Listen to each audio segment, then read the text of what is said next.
in Rhode Island. Oh, good, you turned the recording on for me. I was just about to hit that button. I've been dealing with DocuSign since it was first introduced to us 2.5 years ago.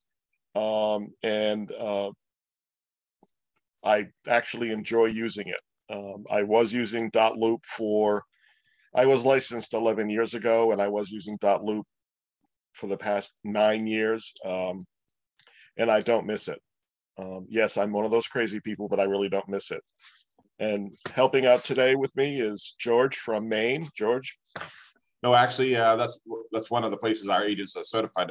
My name is George Gattini. I'm the Market Center Tech Trainer over in Reading, Beverly, in Massachusetts. Right. I've been a tech trainer for probably about 8 months now. Before I became the tech trainer, I used .loop a lot. I taught it here at the Market Center. People even fondly referred to me as the Duke of .loop because I was teaching it so much and I knew all the ins and outs. And before I became the MCTT, I still continued using it after we transferred to DocuSign. I was one of those stubborn people who didn't want to go, but once I entered this role, knowing that agents were using this, I got myself involved in learning it, and I'm actually quite happy with it. They've actually done a lot and made a lot of improvements and changes over the last couple of years in DocuSign. So today we're going to go over some tips and tricks. Hopefully it'll make your life a lot easier using DocuSign, and everyone will be happy to use it and be a lot more efficient in their business. All right, so Steve, did you want to start off with a tip that you had, a favorite tip or trick in DocuSign? I got 3 pages of items here. I'm not sure where to begin. Yeah, I have a couple too. Yeah, I got a page too. Yeah. Well, I got online first, so you can go first. Okay. So what I've learned is you want to make sure when you create your opportunity, that's where it all starts from. Getting a good, solid opportunity with the contact attached to the opportunity and the contact having all of their information, well, specifically their name and their email address, because that stuff all pulls from their opportunity, fills right into your detailed page in DocuSign, which is also crucial to make sure it's filled out completely, including the address of the property. So it's just like building a house. If you have a strong foundation, the rest of the house is going to be fantastic. And having a strong opportunity and a good details page filled out, making sure that the buyer and the seller, your name, the co-broke, if there's in there, is all in there, will make life so much easier when you're filling out the rest of the forms, because everything will be pulled in to your document. So one of the basic things that people tend to forget is make sure that's solid. Make sure you have a good opportunity and a good details page tab within DocuSign. Make sure all that's filled out before you start proceeding. Okay, so before I begin going crazy on this, does anyone have any burning questions that they want answered right away? Don't all speak at once. Hi, my name is Tiff. Actually, I'm signed in under John somehow, but my name is Tiffany, and I am on a team with John. I am his wife and TC for his team. And I guess one of the major questions I have, I'm also a longtime .loop user and kicking and scratching going into this, but we are also licensed in Maine. So as someone who's going to help manage these rooms, should I be added as an assignee before the opportunity is created in DocuSign to allow that to happen? No. Okay. You need to be put in as a person. You know, when you go into DocuSign, you have the People tab. Yes. Which lists the the office administration, etc. That's where you need to be added. The options are listed as client and vendor. Go in as a vendor. Okay. And then that'll give you access to the documents. You can edit, etc. Now, if you're on a team, and you're the administration for the team. Yeah. Okay, so whose DocuSign account are you using? Are you using the Rainmakers, or do you have one just for I'm the using team? the Rainmakers. Okay, so yeah, you could cheat and log in as the Rainmaker and do it that way, or you can have the Rainmaker assign you to the room every time they create one. Okay. Thank you. Cheryl has a question. How much information can be entered into a form before the form is brought into the envelope? You can enter everything except the signatures. Yeah. Signatures and initials need to be overlaid in the envelope. Everything else can get put into the document either in the room where you hand enter everything, or it reads it off of the detail page, or you use what's called a template. You know, there's certain things that never change. Your name, your brokerage, your contact information. In Rhode Island, we have to put the broker on all the contracts. They don't have to sign it, just their name has to be listed. So we can create templates that have all that information. So when you open up let's say a purchase and sales agreement, and then you overlay a template on it, it already puts in all the other information. You know, I always put in a clause that the property must appraise at or above to the final selling price, and the furniture, the appliance remain as seen on, and then I just have to fill in the date that my client saw the property. Those are all in a template that gets laid on top of the contract, and then I can go in and put in the offer amount, the way the finances are going to break out, the contingency dates, any other special, contingencies can put in then. And then the only thing that I cannot put in there are signatures and initials.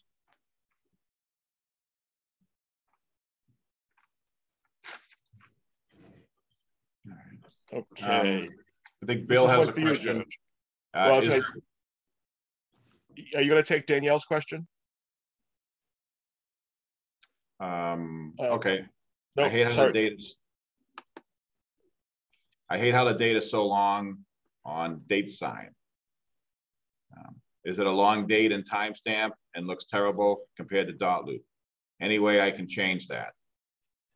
No. Yeah, that's a good question, but unfortunately, yeah. Yeah, but we are lobbying DocuSign to shorten that up or break it to 2 lines so that it fits in the date box. The previous question that came in that I thought you might be able to answer is someone who's using zip forms. Nicole, she's using zip forms for data entry and only using DocuSign via zip forms for signatures. In the main MLS, she's in the main MLS. She's never logged into DocuSign since it was set up. Will this meeting have information relative to that zip form DocuSign relationship?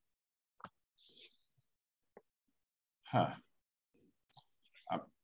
I'm not quite sure. When you refer to, the meeting of, well, what we've just started doing is, this is just recent, we just discovered that we couldn't get these documents. So what the agents are doing is they're going into the zip form and they're filling out all of the information within zip form, everything that they can, and then they're downloading it onto their computer so they have it as a PDF, and then they have to upload it back into DocuSign, which at that point they're sending it into the envelope and just going in and adding the signature and initial boxes to the PDF. So for our system, it's actually, I'm having to add in, what happens is I go right in through zip forms. I don't even have to log into DocuSign. I don't have to download anything. Right. While I'm in zip forms, I go to eSign, and then it lets me choose DocuSign from a drop-down menu, and then I can just assign signatures where necessary. So I don't actually have to download and upload. It's funny, we're just getting familiar with this because I just started working on the main forms last week, and I did see that e-signature part of it that had DocuSign, but I haven't really had a chance to explore that yet because I didn't understand why the board wasn't allowing their forms to be able to be supported on DocuSign, but they had a link to DocuSign Well, to be able to send out the forms just for signature purposes. So there are two versions of DocuSign. There's e-signature, which is what you're getting there, which is strictly you're just putting signatures on a document and getting it signed. And then there's Rooms, which is the version that Keller Williams uses that backfills the documents based on what it's pulling out of command. Oh, well, I think the main MLS must have a stronger relationship with DocuSign because it is backfilling from the main MLS. But it's not pulling Gives me from the command. option. No, But it's it's- No, pulling you'd from, have to go, yeah, you'd have to go in Basic- through command otherwise, but the main MLS with the zip form relationship, like Nicole is describing, actually is really simple and works well, I think, anyway. But you have to re-enter all the information. It doesn't talk No. to command. Yeah, no, but the download No. upload portion of the program comes there where we download it from zip forms once it's signed and then upload it into basically the command system for main right now for me is just a filing system. I just Yep. file it there Yeah. once everything's Yeah. done. me too. So that you basically have to get the signatures on the pages. You're uploading them and splitting them, and then putting them into different compliance sections. Correct? Right. I mean, I download them separately as individual documents because I don't like to have to. I get lazy and I don't want to re-separate them. Okay. Well, you can separate them either in command or in DocuSign. Okay. You can split documents there. Yeah. See, that's the thing. I haven't actually logged in. I've literally only been using it as a signature platform, and nothing else. So that's. I wasn't sure that our KW office actually subscribed to that as a Rooms thing. No, you get it. Being a Keller Williams agent, you get it Okay. for free automatically. So you have that ability to split your documents. So if you get a PDF that had 7 different documents to it, you can split it from within DocuSign. Oh, I can split it. I have a PDF editor, so I could do it on my own. So I've been an assistant and tech person for 10 years for my team. So, but I'm new to the DocuSign for maybe the past 6 months. I've been using .loop for 10 years. So, Well, you can use that splitter and do it on your computer if you wanted to, and then upload it manually, or you can upload the whole PDF into DocuSign and then use the DocuSign splitter within there. I guess whatever works easier for you, which you're more comfortable with. At least you want to get the documents in there separated so that you can upload them into compliance individually. okay.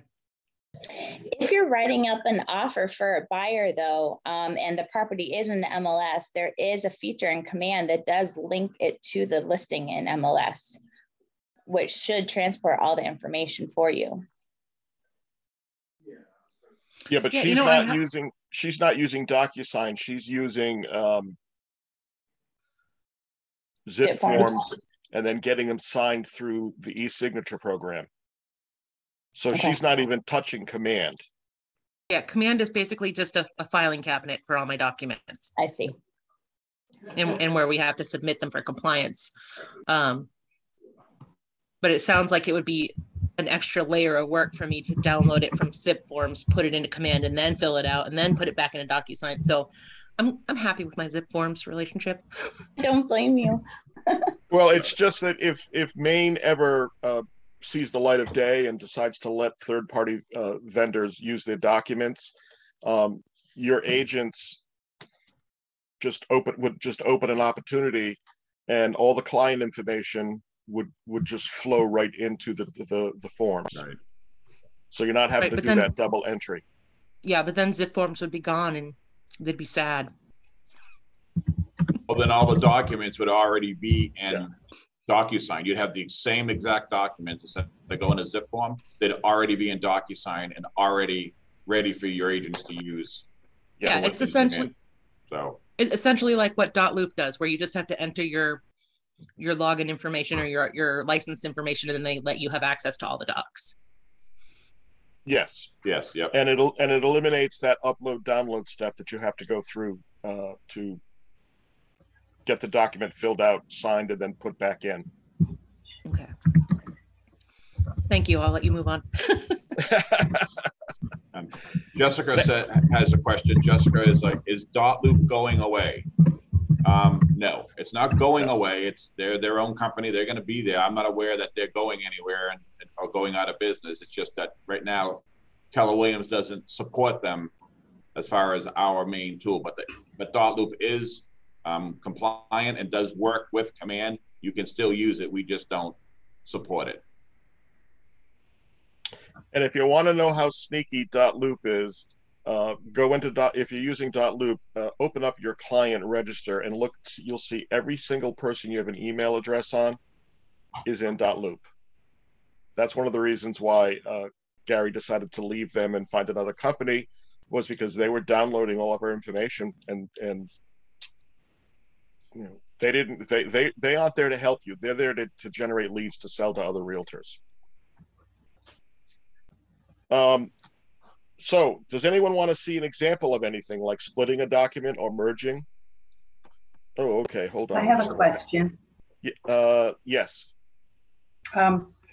My question is, whenever, and I do access DocuSign through zip forms through the main multi-listing service. Mm-hmm. So I don't know if this is the problem, but say I make an error on one of the documents that I've uploaded, that I've, gone into DocuSign through zip forms. There's no way for me to correct that error. And I have to delete the whole document out of the envelope, go back and start a new envelope with a whole separate document. And I can't add it to the original envelope that pulled forward from zip forms out of the main MLS. Is that because of how I'm accessing DocuSign, or is it, through zip forms, or is it something that I just don't know how to do? Is zip forms passing it over as a PDF or as a form? Form. Well, some are PDFs, some are forms.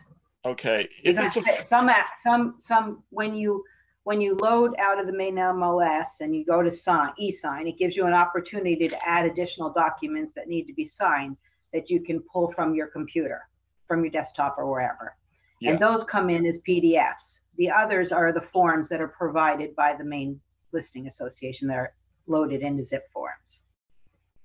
Okay, well, the forms that are PDFs, the documents that are PDFs, those are sealed. Yep. You can't open those. So yeah, you'd have to scrap it and start over again.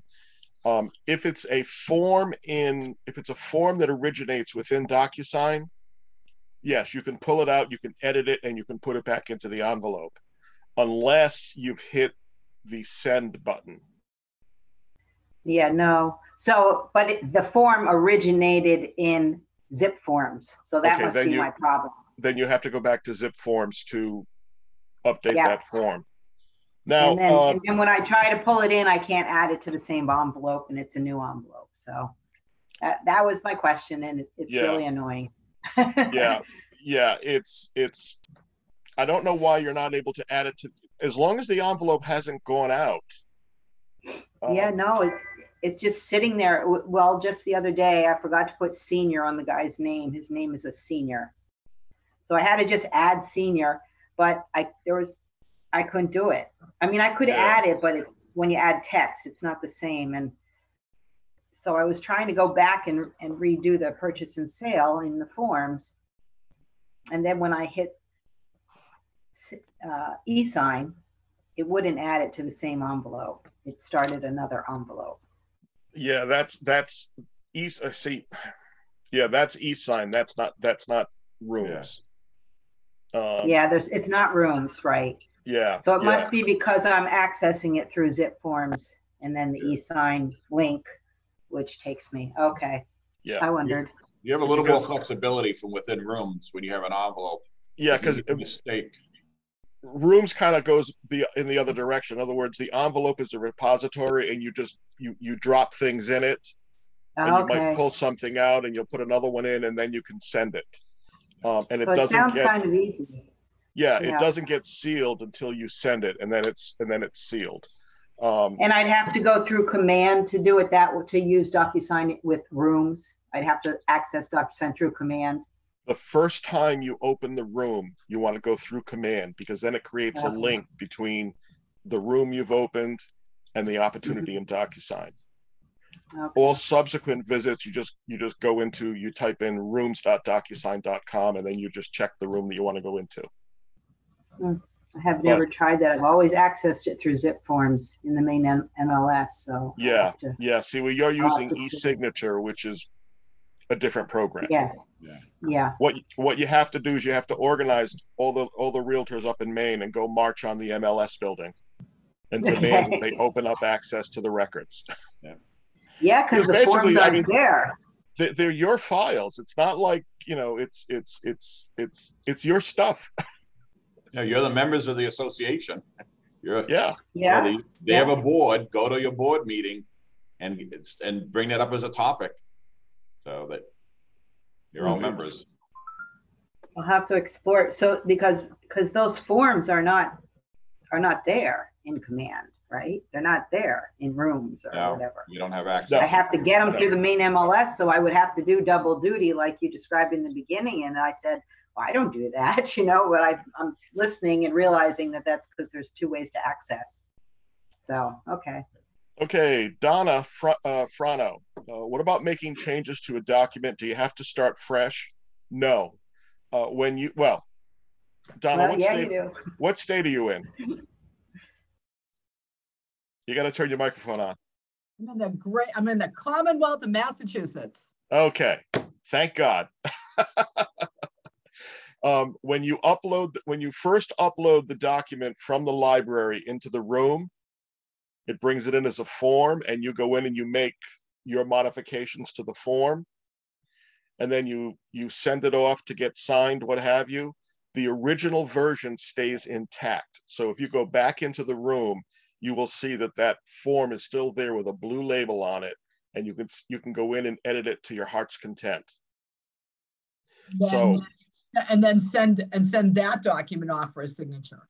Exactly. Yeah. For example, you have a deal going, you've got to send an amendment out to extend the inspection period.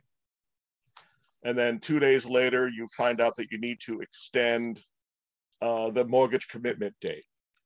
You pull up that same amendment, and you add that second. You add it. You change it. You add in, extend the commitment date to whatever, and then you send that out. So the original form stays there, and then you just modify it and send it as necessary.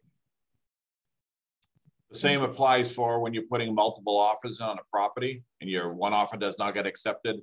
The next time your client wants to put another offer in, you go back into that blue form and you use that form to rewrite the offer. You go into the details page, you change the property address, and it will automatically fill into that form, and you just go into that and put the new terms and conditions and dates and the information. And a lot of times in that case, your additional terms and conditions might be the same. Your client might be using the same one, so you could use most of them and then just go in and edit it. And then you add it into the envelope and it gets sent out. And then if you have to do it again, you just go back into that blue form. The blue forms are the ones you just keep going back and editing and then adding into a new envelope and sending them out for signatures. Thank you. Okay, Tiffany, you want to see what the documents look like with the blue tag and the green tag? Is that what you're asking for? You guys have kind of answered it, but I was curious how you make changes to, like, I had an ICA, we sent it out, it came back that the listing agent crossed some stuff out. I wasn't sure how to go back in and have the buyer initial in that spot without having to create another document. But I had to reload it I had a file, save as, and then upload it again, put it in a new envelope, add the initials, and it was just a lot of steps. How did you get the form back? When the form came back, did it come back as a PDF? It came back through an email as a PDF, so I couldn't do anything to it. Well, all you need to do is get your clients to initial those changes, correct? Yeah, but I'm not close to those clients, so I needed them obviously to sign it through DocuSign. Right. But now that it's a PDF, I can't make any changes to it because you'll lose the signatures. No, but if you got it back as a PDF from the listing agent, yep, with all the signatures and everything on just the changes, you can upload that PDF into your room and add that into an envelope, and then just add the initial boxes to those areas that they needed to sign or they needed to initial. Okay, so we basically have to create a new envelope for every single change. Yes. Yeah. An Anytime envelope, you're going to send it out. Yeah. an envelope is a one-time use only vehicle. Yeah. Okay. Yeah. And that's so that that's because the envelope contains the verification of who signed it, and it shows their IP address, the time they received it, and everything. It's in case someone says, I never signed that. That's the verification that they did. So that's why you can't use an envelope over and over again. How come we end up with like 3 or 4 of the same documents? What do you mean 3 or 4 of the same documents? So I'll have like 3 lead paint disclosures. I'll end up with 3. I don't know. I just seem to end up with multiple documents, and then I struggle trying to find the one I need or want. All right, let me share my screen with you for a second. So, and it could just be me because I'm used to .loop too. Okay, so if you notice here, I've got 4 repair requests for this particular property. Yeah. 2 of them are PDFs. In other words, those are documents that were sent to me. And then 2 of them are signed documents. So what happened was, hopefully I get this in the right order. I'm selling this property. The buyers send me a whole bunch of stupid repairs. Mm-hmm. And they, oh, and they forgot to sign this one, which was really funny. So let's pretend that they did sign that. So then, come on, you. So then my clients, we go back and we say, here's what we're going to fix. And they signed it. And then I told the other agent, your clients didn't sign this thing, so have them sign it. So this was the second iteration of this document. And all I did was I took their PDF, I uploaded it as a PDF into DocuSign, I put in our response, sent it off to my clients for their signature. Okay. So then it comes back. And they signed what they were supposed to sign, except of course they missed this, so I had to send it back to them again. And they accepted our response. So that's why, that could be one of the reasons why you're seeing multiple versions of a document. They probably have different color tags on them. If the document originated with you from DocuSign, it would have a blue tag which says form. If it's a zip form, I think it's a green tag and it says ZFX. It's a blue tag and it says ZFX. And then, and then once they get signed, you get this green one, which is locked. Now, I had another person that said, did you say you can split a document in command? Yes, you can. Yep. There's 2 ways you can split a document. You can do it here in DocuSign. And I have one set up if you want me to do it. Oh, cool. Yeah. Yep. Back to you. All right. Oops. Oh, hold on.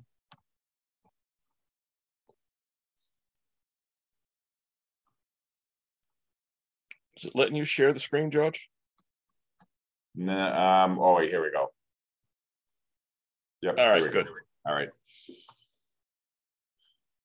All right, so, oh, I changed it out.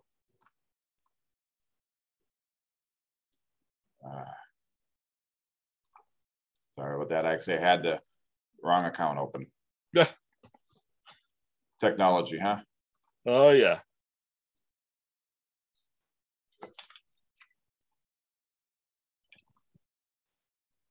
So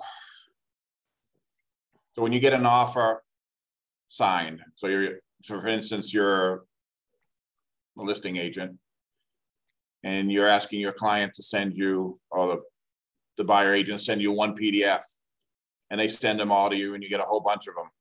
And now you decide that you're going to accept one of them. Now it's still moving around. Okay. Now you need to separate them to be able to get signatures and or upload into compliance. So what you want to do is so this is the one that I have. It's a PDF. There's multiple documents in here. You just click. And when it opens here, you come up to the top here where it says Document Actions. You click that, you come down, and you see Split. So if you click Split, it will open up the PDF, so you get to see all of the documents. And now you can split them into different documents that you need, the ones that you need. And that is done over here. So the first one, and see if you hover over, because it's hard to see what they look like from a distance, but if you hover over, it zooms in, so you can look over and go, okay, this is a contract to purchase. Let me just delete that. So come over here. Contract to purchase. And you see, okay, what forms, how many are in there? So that's these two and this one. So 1 through 3.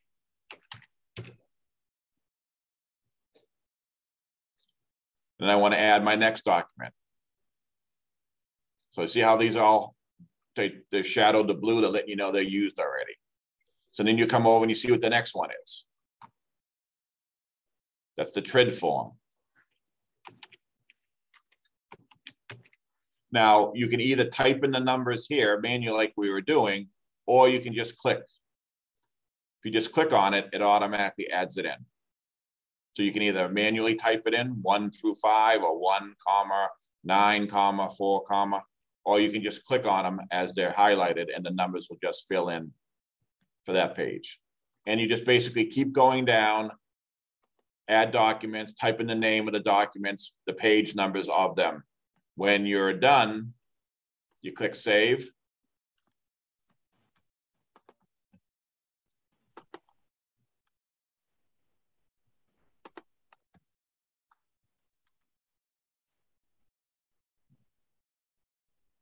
Just refresh. And you'll see these documents right here. So here's the TRID that I created, that I split out. This is the contract to purchase that I split. And the good thing about it is the original form stays the same.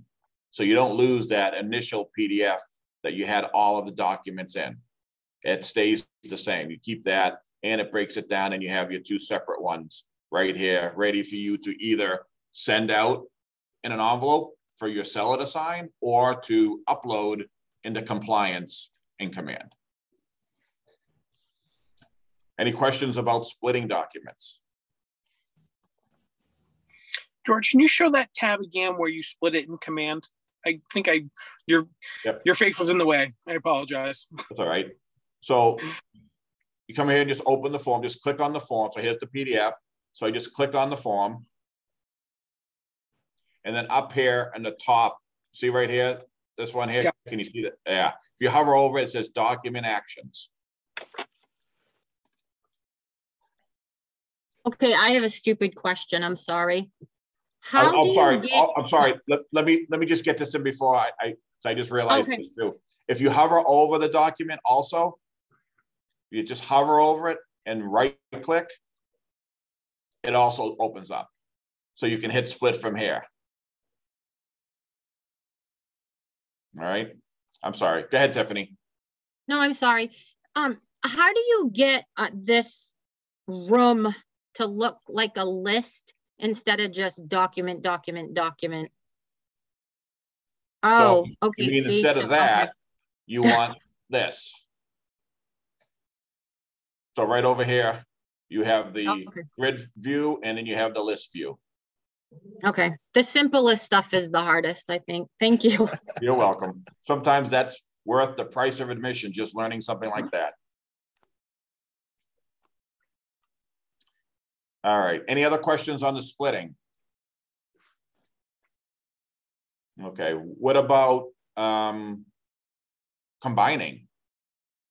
I think, Steve, you mentioned combining. People want to familiar with how to... This actually, Donna asks, is there a way to take many documents and turn it into one PDF? And it's basically, it's almost doing the exact same thing, but it goes in reverse. You identify. Yep. So I'll do that here. I have a couple PDFs. I'll just say these three. So you filled out all your information. You got the sync. Oh, actually, you know what? Why don't I actually use an example? So you got your signed ones back from your buyer. They filled out their offer, and you got all the paperwork back. You're clicking the ones that you're going to put together to send to the listing agent for your client. So you click the ones that you want. You come up to the top here, and you go across, and right here, combine. You click combine. It's going to ask you to name it. So give it whatever name you want. Say offer packet 123 Main Street. This is the other thing you can do. You can order them. So they're not in order in your room, but here you can put them in order. So maybe if you wanted your pre-approval first, then the offer second, then the agency disclosure third, you can drag them and put these in whatever order you want before you create the PDF. And then once you've done that, you click save.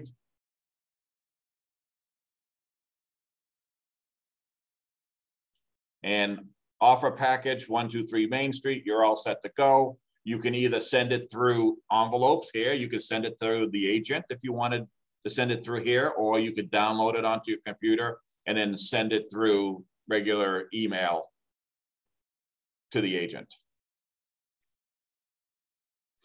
Any questions on combining? I was gonna ask, when you just kind of compile those documents and you send them, those aren't signable through DocuSign, are they? You can only do it through envelopes. That's correct. Yes. Yeah. They're PDFs. They're locked. Okay, thank you. All right. You got a question here. Let's see, from Cheryl. What is the best way to create check marks on a lead form? You've tried radio buttons, but it skips over when sent to the client. Let me share my screen with you.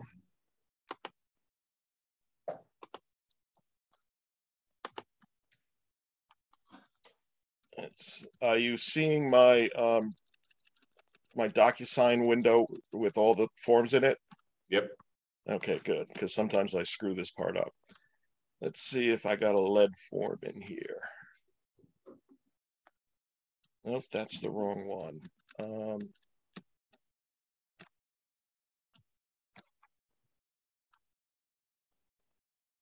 Well, we'll just take that anyways.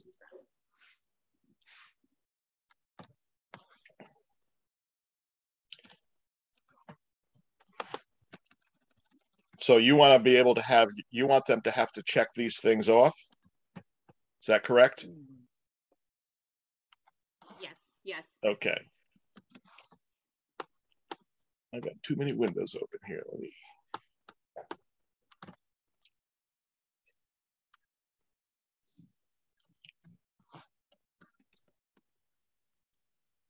So we check that we check the document off. This puts it into an envelope.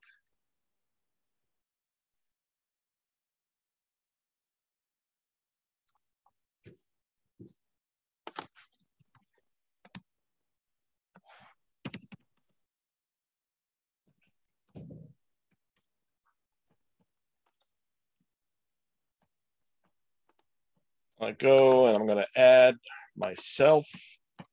So if I hit the wrong button, I don't get a phone call from a client saying, what do you mean I got to sign this again? And then I go into the room, excuse me, I go into the envelope where you can add in signatures and missing things.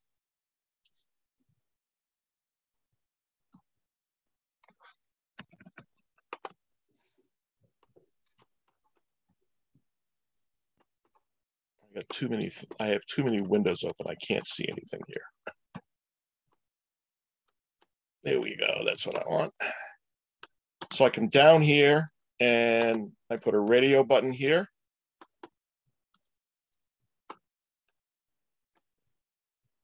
And then you want to make, sorry, I don't want to use a radio button. I want to use a checkbox.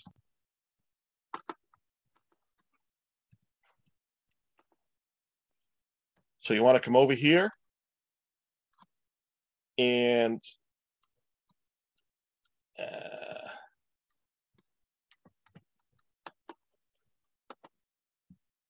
try that again. Let's go back to my envelope. This also works if it's a PDF too. So if you're a buyer agent, you're getting the seller signed lead paint form, and you need to put those check boxes in there as well. You can upload it in here, and then from the envelope section that Steve is doing, you can add the radio boxes, you can add the check boxes. As Steve is trying to do, it's just not cooperating with me today.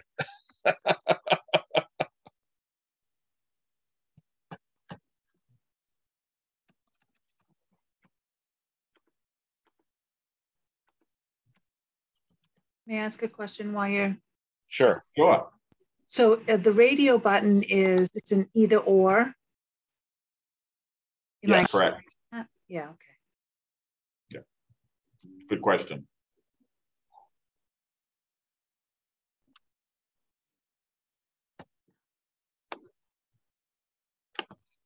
And we will use radio button on that. Let's go here. And then move this one down here. You want to make sure that right over here, see what says required field? You want to make sure that that is checked. So then when this document goes through and goes out to your client, they've got to check one or the other, and it will not let them proceed until they've picked one. Yeah. I'm sorry, what was the required field? The little panel that opens, you may have to move pictures or something. It's the panel that opens up on the right-hand side. Okay. Oh, right. Can you see it there? It's covered by the gallery. Let me just. Oh, just drop them, just drag them out of the way. Yep, yep. Yeah, so Okay, if so that's checked, okay. they have to do something here. If that is not checked, Okay. notice how it suddenly lost its color? Yeah. That's because an optional item will just be outlined in the color, and a required item will be solid color. So that's what I was doing wrong. Okay, thank you. Yeah, and any fields that you add to a document, you can specify if they're required or not. Okay, thank you. Does that, you know, you extended it, does that extend left to right too, or just up and down? I just moved my pictures. Let me move them back. You can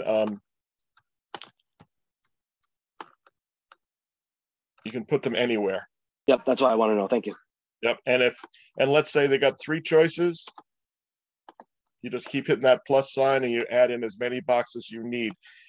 If you notice, when I go over one, it's in a dotted outline box.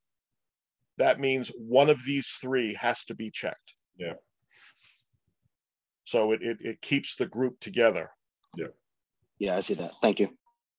And you do the same thing for check boxes. If you had to do a check box. Now, when you do the check box or the radio buttons from this page, see how Steve's name is on the top with the yellow? That means that particular person signing it will have to check one of those boxes. But say you wanted to put a checkbox in checkbox in on a form that was just going to be there in the form, already checked, that it wasn't an option for a buyer or a seller to do. Then you want to go over and on the left-hand side, you want to hit that little pencil. Pre-filled tools. Now, this will allow you to drag a checkbox over and put it in someplace, wherever you want it to, and then make the check on it. And when that form gets sent out to the client, that box is already checked so that they don't have to do it. So if you wanted to check a box already for someone, that's what you use. These pre-filled tools allow you to edit the form and put text, boxes, names on the form that will show up when the client looks at it. So they won't have an option to delete or choose something. That's like additional information that you're putting in there from you to them. They don't have to add anything or do anything with it. So it's a good tool to use if you need it. George, hi. What's the difference between a checkbox and a radio box? Is there a difference? Yes, that's a good question. And it was someone just asked that a little while ago. So a radio button is a choice, either or. You have to choose one of these two, these three, these four. You have to choose one of them. A checkbox is optional. Okay. Good question, Joyce. Thank you. Thank you. Okay, Bill Faulkner. The forms in DocuSign are great. We happen to have New Hampshire, Massachusetts, and Florida forms. We're a commercial team, however, and New Hampshire has a different set of forms for commercial. They are not in our DocuSign forms. I'm assuming that what's happening here is, are you a member of the commercial board, or is someone else on your team the member of the commercial board?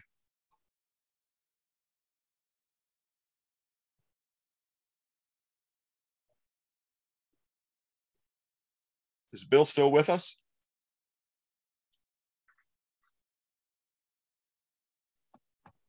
Yeah, oh, okay, yes. So you are a member of the, so you need to make sure that your NAR profile has that membership listed, because that's what DocuSign looks at. So check your NAR profile, make sure it has your commercial number included, and then DocuSign will open that folder for you. I don't know if you recall when you first went into DocuSign, it asked you for your NERDS number and then your last name, and then it verified that you were in fact an agent in those states. So it probably doesn't know that you're a commercial agent. That's why it's not letting you into those forms. Okay. All right. How does one pull a document out of an envelope and put it back into that envelope after you make changes? Let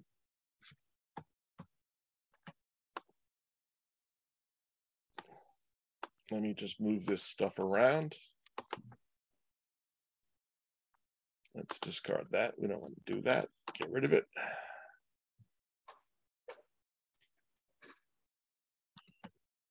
And Steve, while you're getting that, let me just add that when you send out an envelope, you can still make changes to that envelope as long as no one has signed it yet. So when you send out the envelope, it says waiting for signatures. As long as it's blue, you can go in and you can pull it back. You can go in and you can make changes and edits.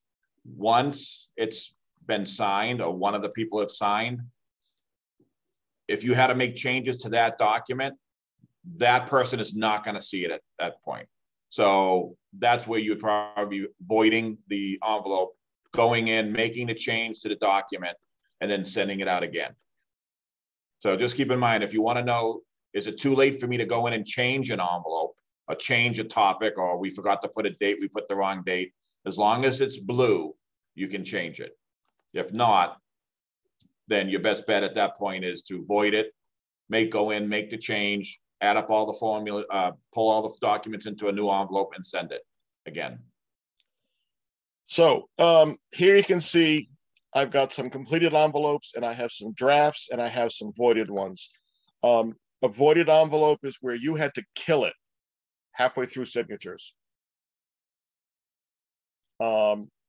So once it's gone out for signatures, if someone opens it, it locks it. So the only way you can stop it from being signed by anyone else is to void it. Then we got my draft here,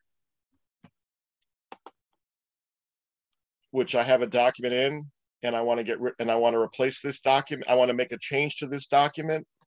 I have to remove the document, go back to the document folder, make the change, and then add the document back in. And this is not a good one to use because I only have one document. Well, let me just add a document to this room, and we'll take that. So here we have, I've got 3 documents in the room. I realize that there's a mistake with this one here.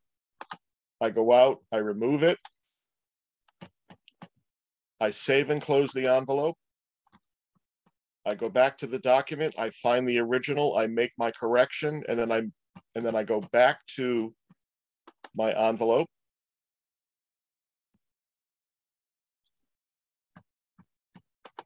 I open it up and I say, pull from a room doc, and I go find that document I just corrected. I click on it and I add it back in. Now you can't just go and you have to remove it from the envelope because it doesn't seal it completely, but it doesn't move the original document in. It actually moves a copy of that document in. That's why you have to delete it and then reinstall it. Did that answer your question, Erica? Yes, thank you. All right, you're welcome. And yes, Tiffany, you can call me with other questions. I work for iced coffee. Just remember that. Paulette, you have a question. We have an agent that are confused because when there are 2 or more signers, which user gets to check the radio box? Ah, good one. Yeah, I wish I saw that before you got off that page. The first one. So as I was mentioning, on the top left of that page, do you have that still? Where would that be? Which page do you want me to open? The one that you were editing, about giving the example of the radio buttons. Yep. Okay. Let's go back and get that puppy. Because for each role that you assign, they have their own color, their own box to be edited. And once we open this up, we'll show you where it is. And depending on which one you assign those radio buttons or check boxes in, that will determine who the person is that can edit it. You want me to go into the envelope? The envelope, yes, correct. That has that one, yeah.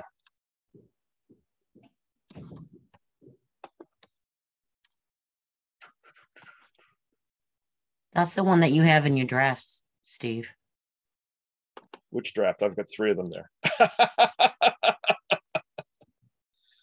Let's just take this guy here. You named it test with a bunch of numbers. Yeah.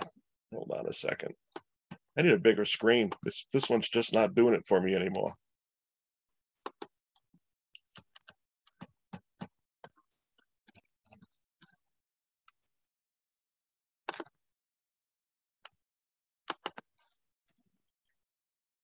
Oh, you know, I destroyed that. I wiped out that envelope. I don't have it. So let's take this into the room, into the envelope, into the send phase. Yeah, just so they can see the yeah, the options where the recipient names are. And oh, I got to go back. I got to add some people here. So I got myself. And let me go and add, let's not do that. Let's make admin sign something and central sign something.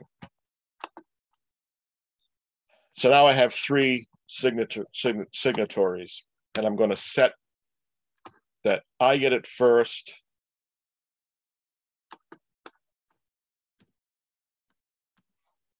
So I'm going to get it first, and then it goes to my admin, and then it goes to the service account. That's the order in which things are going to get signed.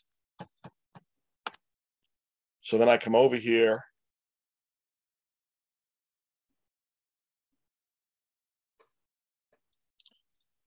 So everything Stephen A. DeAngelis has to do is in gold. Everything that KW admin has to do will be in blue, and Central Rhode Island will be lavender. So if I want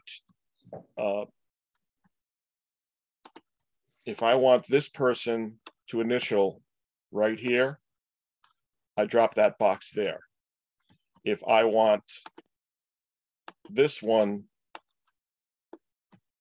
to sign here, I drop that there. So when this document goes out, if you notice, it's got, there are two signatures on the first page. And it's the same as if I did a checkbox.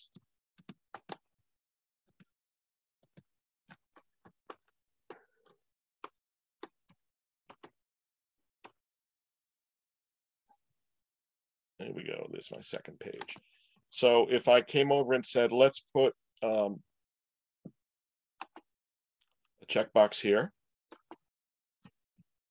And we want this one to have a radio box here and here. So when this document goes, when I click the send button, I can show you what it'll look like. So right now, when I get this document for me to sign,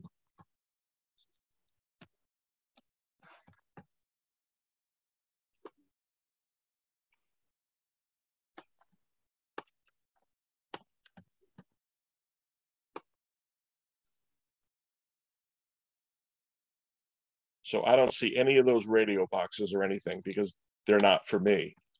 But if I change it to KW admin,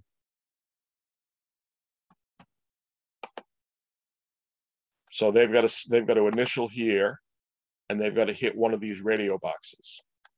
And if I switch it over to Central, they got to initial here.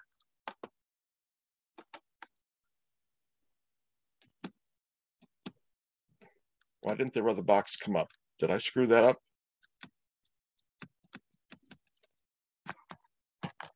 Well, it worked for one. I don't know why it's not working for the service account. I think it was in there. You just had a checkbox at the bottom. So if you switch over to the purple, you'll see it at the bottom of the page, but it's not color coded or highlighted. Okay, that means it's not mandatory. So keep going. Right there above buyer is where you put it. Oh yeah, there it is right there. Yeah, it's an optional box. That was my mistake. I didn't make it required. If I'd made it required, it would have stopped me there and made me either check it or it wouldn't have gone forward. Paulette, did that answer your question? No, what I'm trying to find out is, so if on our lead paint, if we have a radio box and we're sending it to two clients, who gets to check? I understand like one person is gold and one person is blue, but they should both have the option of being, how do you get them to both have the option of being able to check it other than putting two sets of radio boxes? You can't. Only one person can fill out the disclosure. Okay. Yeah, so the real estate disclosure or the lead disclosure. Yeah.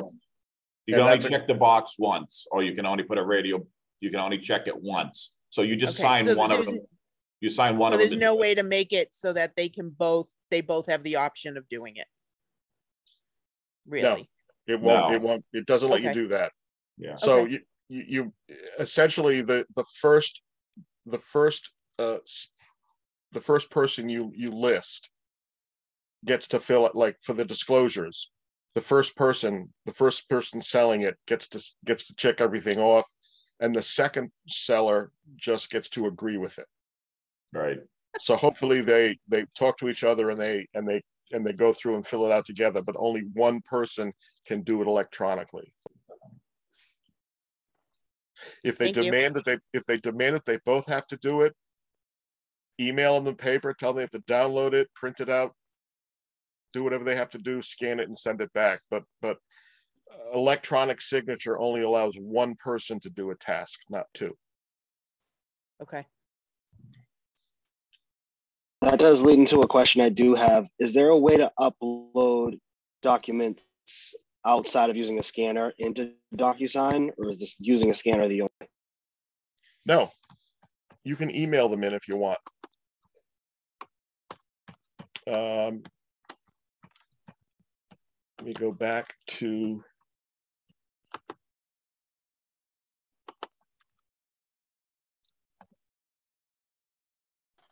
and what I mean is, like, say I go to a listing presentation, I have someone fill out or sign, you know, the disclosure or, you know, the contract, and I want to put it in, but I don't have access to a scanner. What would be like the best way to do that? Oh, they can sign it. They can sign it right there electronically. So I can take like I can take an envelope like right there through it. I don't have to email it to them, and they can sign it without me sending it to them through. Well, you'd have to email it to them, or there's some steps you can go through. You essentially want to take the document and move it into e-signature, and then bring it up in e-signature, and they can click on it and sign it. And if you put your email address in the chat box, I'll send this document to you. It's a little lengthy, but it works. In all honesty, I find it a lot easier to email it to the person and let them log into their email on my computer. Yeah. And then they can you just can go do through the and sign it. in-person. Yeah, he's talking about the in-person. Steve is In-person referring to the signing, in-person signing, and he's right. You can do it that way, or if you bring your laptop with you because they don't have one, they can just do it, or on the phone. They can just sign it on the phone too, if you send it to them. So it's a lot easier that way, but you can do an in-person signing as Okay. well. Now, Craig, Can you hear me? ahead. Okay. I'm sorry. I understood Craig's question differently. I had thought, what does he do after somebody signs it in person and he doesn't have a scanner? And in that case, I use TurboScan application from my phone. You can scan in your document after somebody signs it on TurboScan and then email it to yourself. No, you can email it right into the room. Oh, you can? Yeah. Yes. Okay, so I'll put my email for that, the document or the directions that you're talking about, Steve. And if the person was just talking, and if the person was just talking, I didn't get your name, I'm sorry. If you can put that application, the name of that application in the chat, that'll be great. Okay, when every single person that has a DocuSign account has a DocuSign email address. And if you go into DocuSign and you click on inbox, this is your DocuSign email address. Now, here's how this works.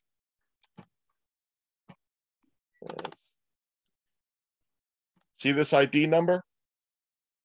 You put this ID number in the memo line, and you put that email address in the who you're sending it to, and it will send the document right into the room.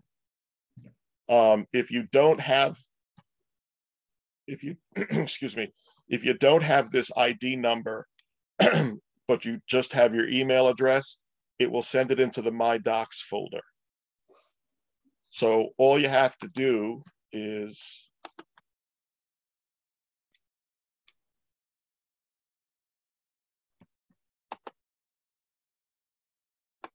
come on, here we go.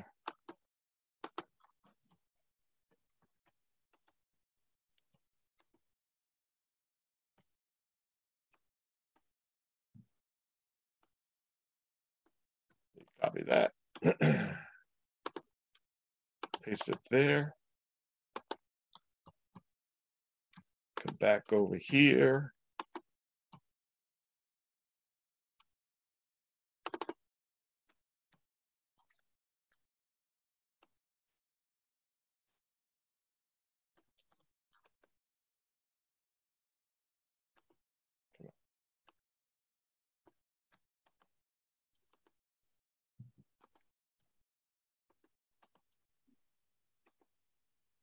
And then I just attach the documents I need to get into the room, and I hit send, and it will put the documents right in the room for me.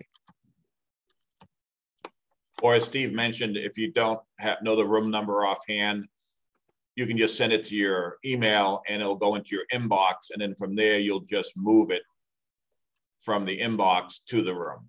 So depending on what information you had and where you were, a good idea is to go in and take your DocuSign email address and save it on in your own contacts on your phone and on your computer.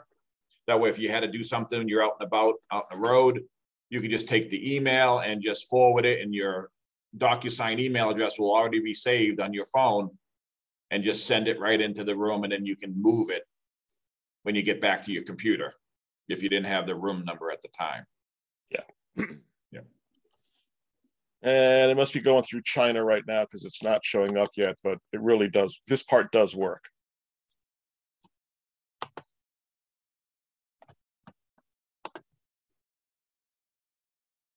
Well, believe me, it works.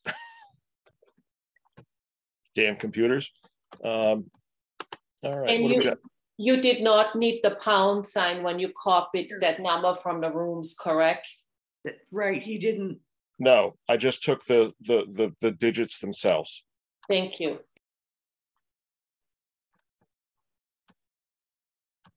All right.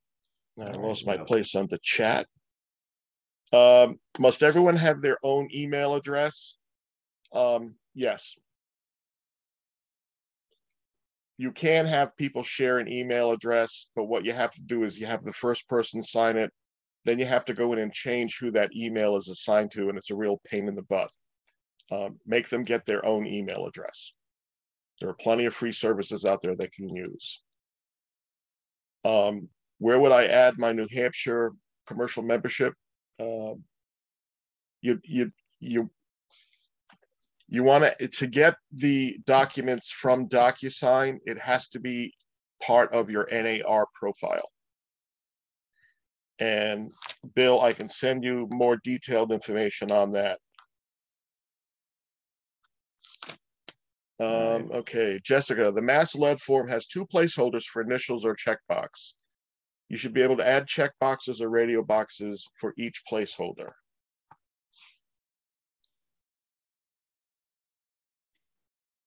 You're correct. You can, because each name has that option, that the color code that you can add it. But the form itself only requires that one checkbox to either get the inspection or not get the inspection. And you have to just choose which person is going to check that. Yeah, so here with this lead document, the 2 sellers had to sign it, but only one got to check the box off. So my rule of thumb is the first seller gets to fill out the document. The second seller just endorses it. And something else that I just discovered a little while ago is I've noticed that some agents are putting the checkbox in, like for the Massachusetts one, waiving the lead paint inspection, which a lot of people do. But the agent was putting in the checkbox as a fill-in, so it was already checked to be waived. It wasn't the buyer that was choosing that. And that's a no-no. Even though they may want to do that, you need to they have to be the ones that make that box check, because they could always come back later on and say, well, the form was sent to me like this. I just signed it. I didn't know what was going on. I didn't know what I was doing. So what you would put in is you would put in, you would have to put in a checkbox for both of those. Can we make See, checkbox would not be option, would not be either or. They'd have, well, you could put a checkbox in for each one of them, and then the buyer would have to check which one they wanted. You could have that conversation with them and put that, make that aware, but you want to document that it's the buyer that's actually checking that box off and not you sending the document like that to them. That makes sense? I see a lot of people's eyes glaring over when I said that. Can you explain that again? I'm sorry. That's all right. I didn't quite get it about the lead, about this one seller. So Yes. actually, Steve, can I share my screen? Yes, you can.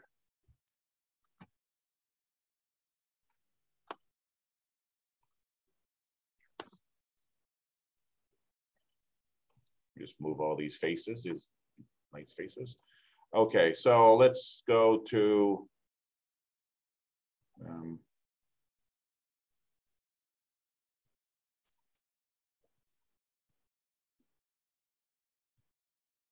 all right, now, so we're doing it as a PDF. Let me find, there we go.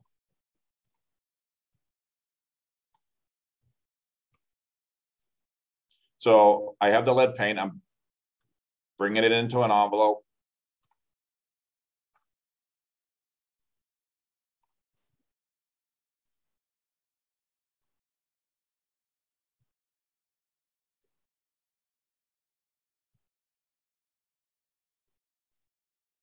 All right. So this one is, okay. So for here, you have two options right here. Receive a 10-day opportunity to do a lead paint inspection or waive that opportunity.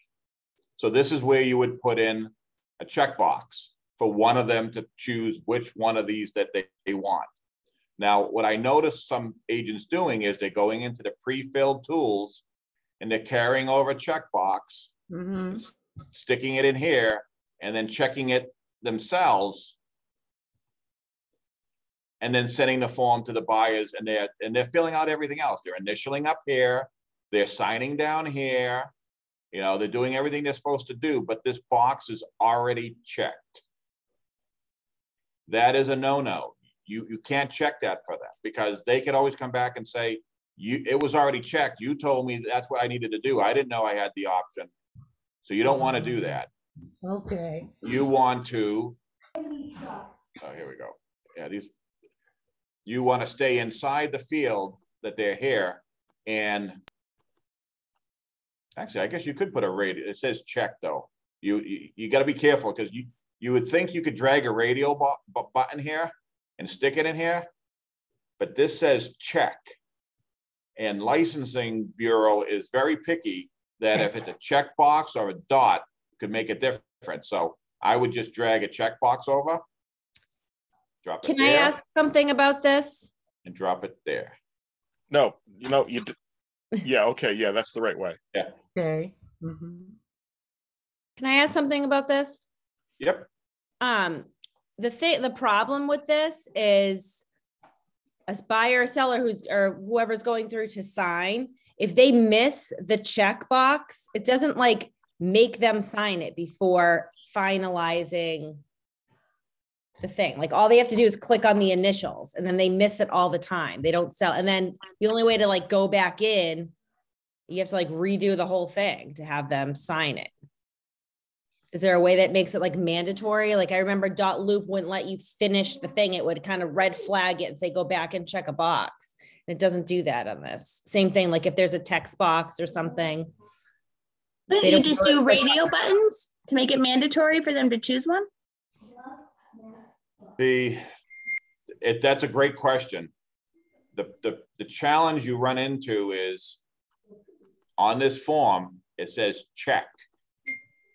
And the licensing bureau is very picky about checks, circles.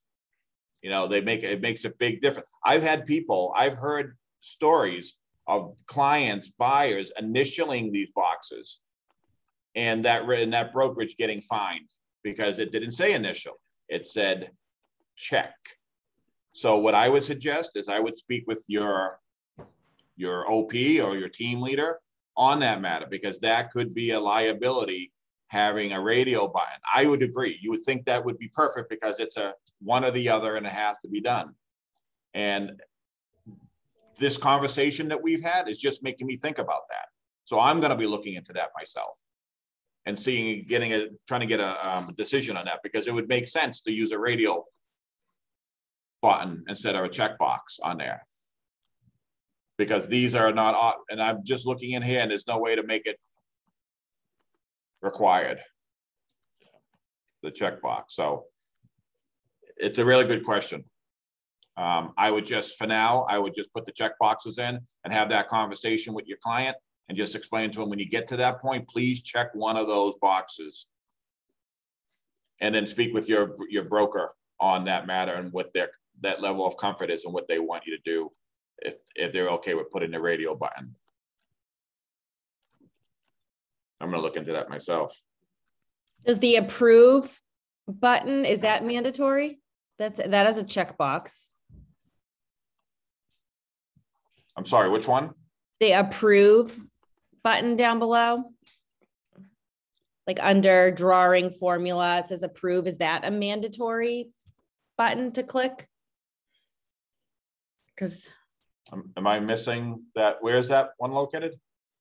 Like under, so there's like text, checkbox, drop down. If you keep going all the way down underneath note, it says approve. Yep, right. Yep, right there. Yeah. Is that mandatory? No. Nope. All right. So yeah. Yeah. So just food for thought on how to use the system for this. How are we doing on time? We're 22 minutes over and I've got to leave. Okay. So clearly this is one of those popular classes that there's a lot of information in here, and yeah, we'll definitely be doing this again, because clearly it's a very high demand class with a lot of questions.